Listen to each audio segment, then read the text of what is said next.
Un petit sujet qui est intéressant, des fois, on pense pas à ça. Tu sais, moi, maintenant, j'ai un travail de bureau et on est devant l'ordinateur, on travaille avec la souris.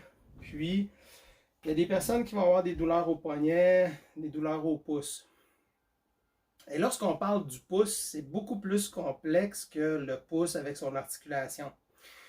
Si mon bras est plus élevé comme ça ici, mon pouce va avoir de façon réflexe par mon cerveau une intention de contracter pour pouvoir ajuster la tension égale dans tout le bras. Donc mon pouce va avoir une contraction musculaire qui se fait pour aller contracter les tendons qui vont aller jusqu'au coude, mais pas au niveau du coude de l'os. On est toujours dans un trajet musculaire que l'acupuncture a bien défini. Je pense que c'est le méridien du gros intestin. Et lorsque je vais jusqu'ici, à un moment donné, qu'est-ce qui se passe? C'est une concentration de fascia et de muscles qui vont faire le relais à partir du coude, qui vont aller dans le biceps, qui va faire le tour pour aller dans le triceps en arrière, pour faire le long du deltoïde postérieur, mais qui est en lien avec les rotateurs. Puis, je vais aller directement avec les muscles qui sont en lien avec le maintien de l'épaule, puis la capacité de garder l'épaule plus bas ou de maintenir l'épaule rapprochée, parce que si je suis surélevé, il va falloir que mon corps se contracte, mon pouce se contracte pour équilibrer les tensions, pour que ce soit égal partout. Donc, j'ai mal au pouce, puis j'oublie d'aller chercher tout ce qui vient avec, même avec le muscle pectoral. Je vais vous montrer une image qui est super intéressante, là, mais si j'ai mal au pouce, je dois traiter l'articulation, je dois aller relâcher au niveau du coude. Et si je prends un outil, sur Internet, vous allez en trouver. Là. Moi, j'en ai plusieurs. Là. Je me suis équipé pour essayer plein de choses parce que c'est super génial. Ces outils-là, c'est incassable. C'est du PVC. Ça, c'est en bois, puis ça fait le travail. Vous pouvez prendre un crayon aussi. Puis, si vous avez mal au pouce, faites le test.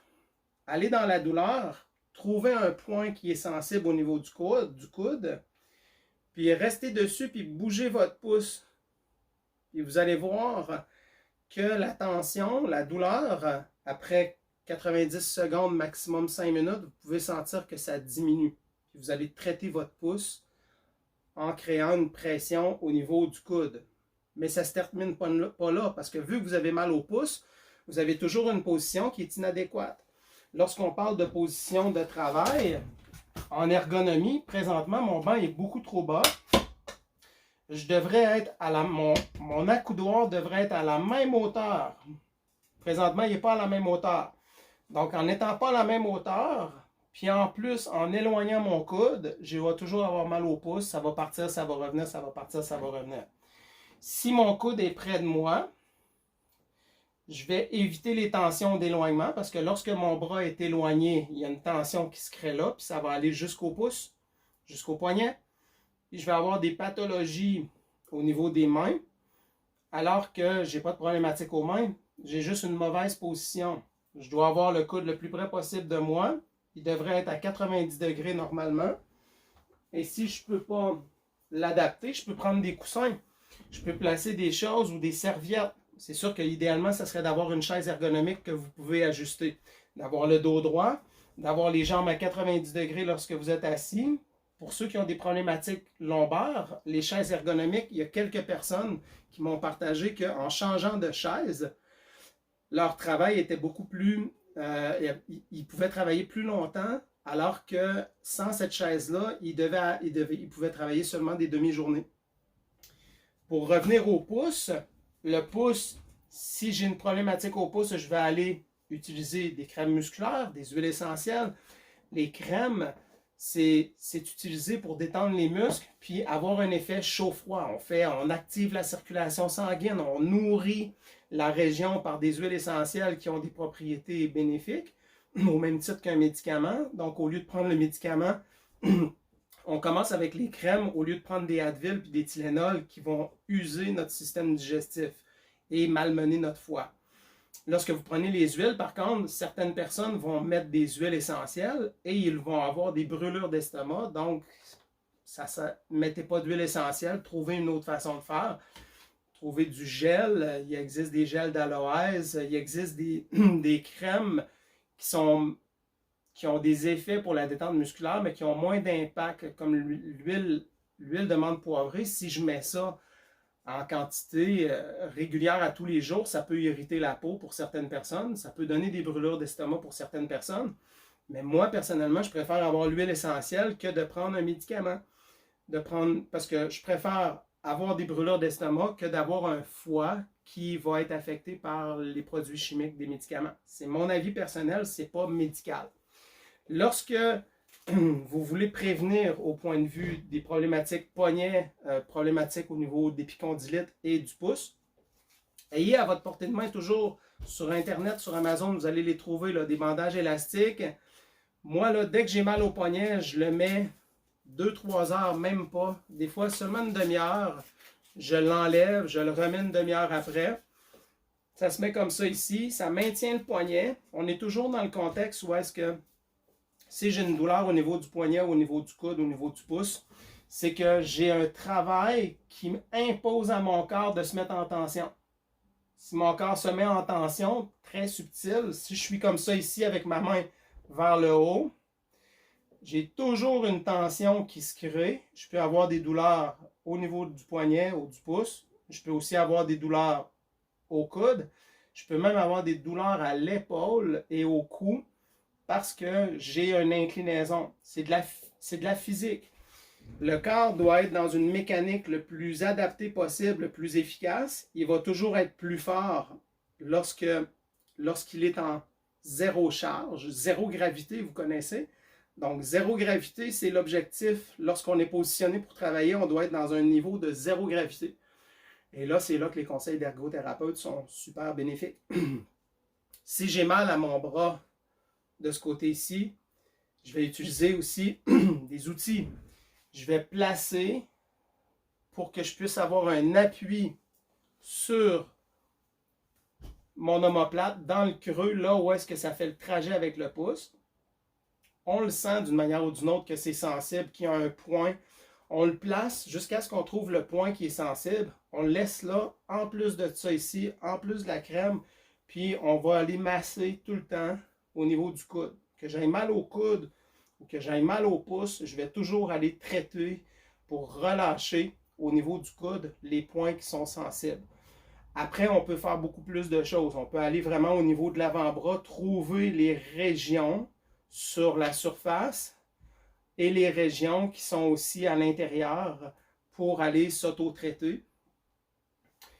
Puis, le point dans le dos, ben, d'aller masser avec une balle. Vous avez vu sûrement plusieurs vidéos là, qui se font avec les balles pour aller masser la région de l'épaule qui va avoir un impact jusque les douleurs aux mains. Une autre chose que je voulais vous montrer que je n'ai pas sorti tout à l'heure, ça et ça ici. Tout le monde devrait avoir ça à la maison. Lorsqu'on est encore sur Amazon ou dans les centres sportifs, ou les fitness entrepôts où est-ce qu'ils vendent le matériel de gym. Ça ici, c'est encore mieux, surtout si j'ai une douleur au niveau du coude. Lui, il va être bénéfique. Pourquoi? Parce que lorsque je mets la bande, n'oubliez pas que ce type de bandage-là, qu'est-ce qu'il fait? C'est que si j'ai une douleur au niveau d'un muscle, c'est que le muscle est tout le temps en tension. Si je viens appuyer sur le muscle, faites le test. Placez votre main placez votre doigt sur le dessus pour écraser, puis levez le doigt. Vous allez sentir que ça se contracte. Puis faites juste un doigt, puis en levant le poignet, puis gardez votre doigt là, sur le tendon.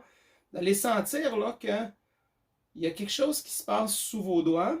Et le fait d'avoir un bandage élastique, vous allez faire en sorte que si je pince le tendon, qui est une corde qui part du bout de mon doigt jusqu'au coude, si je viens écraser le muscle, la tension va se limiter de cette région-là à la région où est-ce que je l'écrase. Il n'y aura plus de tension sur la partie du haut parce qu'elle va se limiter à la région que je suis en train de comprimer. Donc, si je mets ces bandages-là, c'est normal que je peux sentir comme la main qui va engourdir, mais ce qui n'est pas normal, c'est de ne pas enlever votre bandage. On ne veut pas engourdir les doigts. Donc, quand vous sentez que ça engourdit, diminuez la pression, mais au début, mettez-la assez serré parce que avant que vous ressentiez un engourdissement, lorsqu'on est en douleur, vous risquez de le garder un certain temps avant de sentir un engourdissement des mains. Si vous sentez un engourdissement des mains, c'est important de relâcher. Et si le fait de relâcher, ça garde encore engourdi, enlevez-le, mais puis changez-le d'endroit. Modifiez-le de place ou modifiez le matériel. Donc, lui, au début, on va le mettre, ça va engourdir le poignet. Là, je ne suis plus capable de le supporter. Je vais prendre cette gaine-là, puis je vais aller faire en sorte de, au lieu d'être au niveau du poignet, mais je peux changer d'endroit, je peux aller mettre le bandage pour avoir une pression. Là, c'est vous qui s'ajustez. Hein. Puis, on peut le serrer, mais l'objectif, c'est pas de serrer fort. Parce que si je le serre, déjà là, je l'ai serré un peu trop, je sens déjà que ma main veut gonfler puis engourdir. C'est juste un maintien. Là, on a un impact autant sur les tendons que sur le fascia lui-même. Le fascia, c'est la gaine qui recouvre tout le corps. Il n'y a pas de début puis il n'y a pas de fin. Et cette gaine-là, le fait de la comprimer, ça aide le corps à se détendre. Mais encore là, tu sais, c'est toujours respecter le fait que si vous avez un engourdissement, si ça augmente la douleur, mais peut-être que la problématique, c'est autre chose. Hein. S'il y avait une infection, et que j'ai jamais entendu parler que quelqu'un avait une infection pour une douleur au pouce, mais on s'entend qu'il faut y aller aussi cohérent avec qu'est-ce que vous ressentez. Donc, si vous aviez une infection, il n'y a rien qui s'améliorerait, ça rempirerait. Donc, il ne faut pas faire d'augmentation de problématiques, il faut juste faire de la prévention. Puis, je voulais juste en glisser un mot parce que des fois, on fait des choses, mais on n'est pas médecin. Moi non plus, je ne suis pas médecin. Puis, lorsqu'on ne ressent pas de bienfait, ça se peut que la problématique soit autre chose. Sauf si vous avez consulté un médecin puis qu'on a éliminé les causes possibles. Donc, bandage. Un petit trigger point, ça pourrait être une balle, mais ça c'est génial parce que ça a un appui qui est plat avec une pointe. Donc je peux l'avoir, je peux traiter autant mes hanches, je peux traiter mes jambes, je peux être assis, puis si j'ai une douleur dans l'aine, je peux le placer puis aller faire un point de pression là où est-ce que c'est sensible en arrière de la cuisse. Donc je peux aussi aller faire un point de pression en étant assis, je peux aller placer mon pied dessus pour faire une pression. Aller chercher des points qui sont sensibles puis stimuler. On est toujours dans des principes d'acupuncture chinoise aussi parce que lorsqu'on fait une pression sur un point, on stimule l'ensemble de l'organisme en même temps. Donc, j'espère que ça va vous aider. N'oubliez pas les huiles essentielles, là, sans nécessairement les mettre sur vous. Il y a des huiles qui permettent de détendre, de calmer, comme la lavande. Il y a le fameux Ravinstara. On a des huiles essentielles qui purifient. L'amande poivrée, on ne se trompe pas, mais il y a des huiles qui sont moins agressives que l'amande poivrée puis qui vont faire un effet de rafraîchissement et d'apaisant. Donc, je vous invite à faire des recherches puis à vérifier qu'est-ce qui est bon pour vous, puis d'utiliser le maximum d'outils naturels possibles. Mais tout ce qui est naturel est aussi chimique en soi parce que la chimie provient aussi de la nature. De respecter qu'est-ce que vous ressentez, c'est là que le résultat va être beaucoup plus optimal. Donc, je vous souhaite de passer une excellente journée.